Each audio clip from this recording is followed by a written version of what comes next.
So this is on page 525. It's example 85. So the question is, how much heat in kilojoules is needed to convert 866 grams of ice, that's at negative 15 degrees Celsius, to steam at 146 degrees Celsius? And I've gone ahead and put up there some values you might need. So specific heat. Specific heat of water we dealt with back in chapter 5 being 4.184 joules per gram degree Celsius. That's a measurement of how much heat does it take to change the temperature of liquid water. But it takes different amounts of energy if you are not in the liquid phase. So the specific heat of ice, you can see here, is actually less than specific heat of water. So ice changes its temperature more easily. Steam even more easily. So it's got less energy to change the temperature of it in the gas phase. So when we are using Q is equal to SM delta T to calculate the amount of heat for a temperature change, we need to make sure we keep track of what phase we're in, so we use the correct S, the correct specific heat. I also have up there the molar heats of fusion or melting and the molar heats of vaporization for our phase changes. So we've got a lot going on here. Best thing to do is start with drawing out a heating curve. So heating curves again are 10.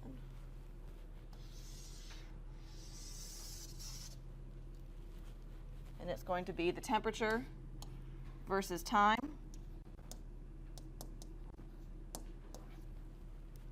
Here. So at time 0, what temperature are we at for this problem? Negative 15. So I'm going to put a little dot here, and that's negative 15 degrees Celsius. Now, are we going to go through a phase change first or a temperature change? Temperature. Is that going to be a increasing line, or is that going to be a plateau? Increasing. So the temperature is going to start increasing. It's going to stop when I hit what temperature? 0 code. So 0 degrees Celsius, it stops, and what happens at that point? It's going to melt. So that's going to look like what? Plateau. It's going to plateau.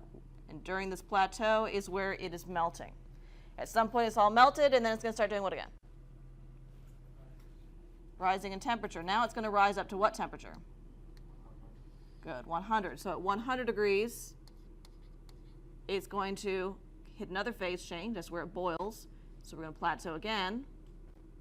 And then once it's all in the vapor phase, we want to get all the way up to 146 degrees Celsius. So we're going to start increasing in temperature again, and there's our final point.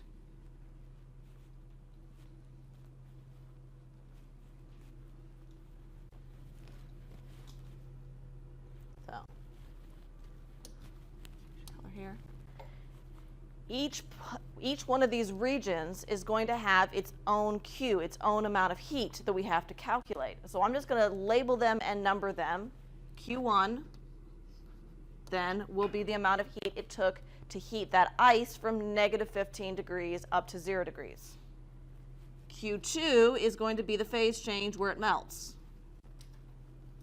Q3 is going to be heating up that liquid from 0 degrees all the way up to its boiling point, 100 degrees. Q4 is going to be the phase change where it boils, it all vaporizes. And then Q5 is going to be heating up that steam from 100 degrees up to 146. So each of these we're going to have to calculate, and at the very end, what do we do with all these Qs? Add them all together. Good. So anywhere where the slope is increasing there, you have a temperature change. So Q1, Q3, and Q5 are all temperature changes. They're all going to be calculated using Q is equal to SM delta T. Well, Q2 and Q4 are phase changes, so they're going to be calculated using our delta H of fusion. That's going to be Q2. And our delta H of vaporization, that's going to be our Q4. So Q1, 3, and 5, the odd numbers.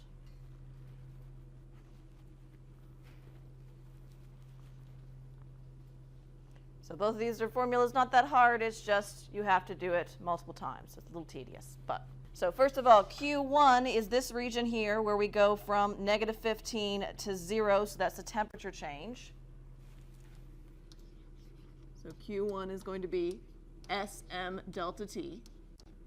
S is the specific heat, so we're going to use it for ice because we're still solid, so 2.03 joules per gram degree Celsius.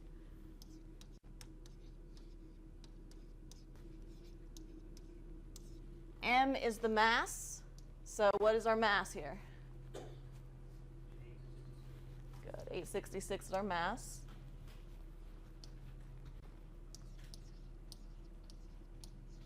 And delta T is our change in temperature. So for Q1, what was the change in temperature there? 15, positive or negative? Positive, because we're going up in temperature. So 15 degrees Celsius. As far as units here, what units cancel?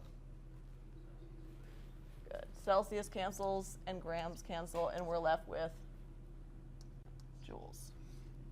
26,370. Now that's in joules, but what unit do we want it in? Kilojoules. We want kilojoules. So let's go ahead before we do anything else and convert that to kilojoules because it's fairly easy. So how many kilojoules is that? Good. Kilojoules. So that's our Q1.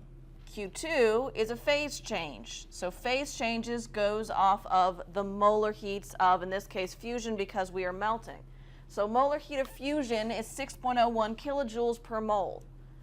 So is that just the number we use, or do we need to change something there?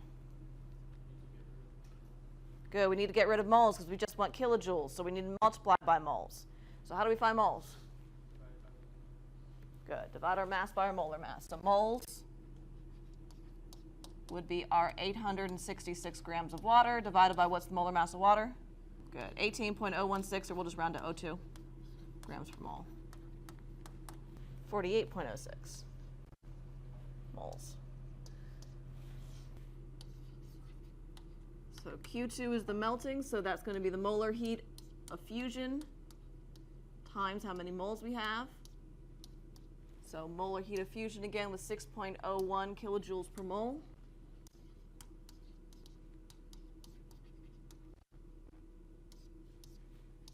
Times our moles, which is the 48.06.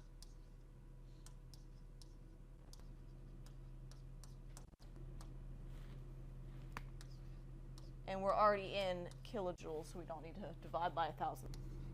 Q3 is another temperature change, so that's SM delta T again. But now we are in this region here, so we're liquid, so we're using the S of 4.184 joules per gram degree Celsius. 866 grams. And then for the Q3 region, what is our delta T there? 100. Good. 0 to 100, so 100 degrees Celsius. Cancels, degrees Celsius cancels. We'll just get a huge number. We can go ahead and divide by 1,000, make it kilojoules if we want to make our lives easier. So how many kilojoules does that end up being? 0.3 kilojoules.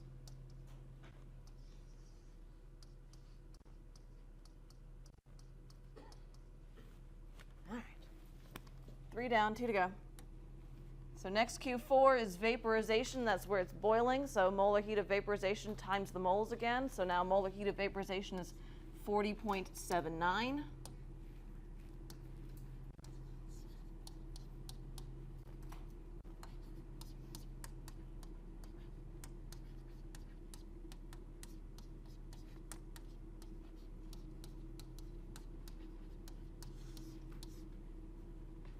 And then the moles, again, are 48.06 moles.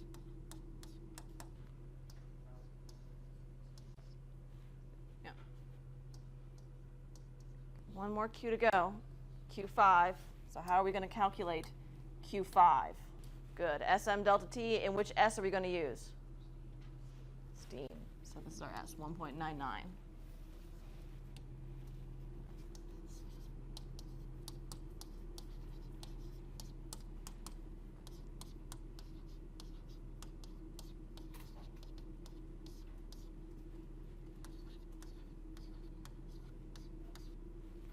And what is our delta T for Q5?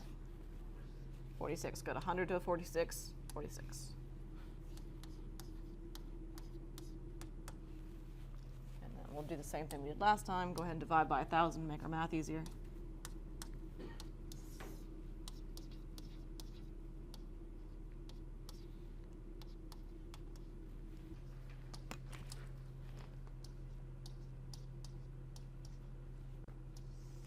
So to find our total Q, we're going to add up all of our kilojoules.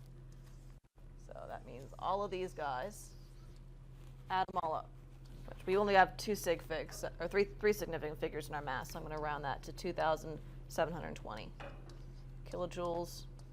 Or if you're looking at the answer in the back of the book, 2.72 times 10 to the third kilojoules as the final answer.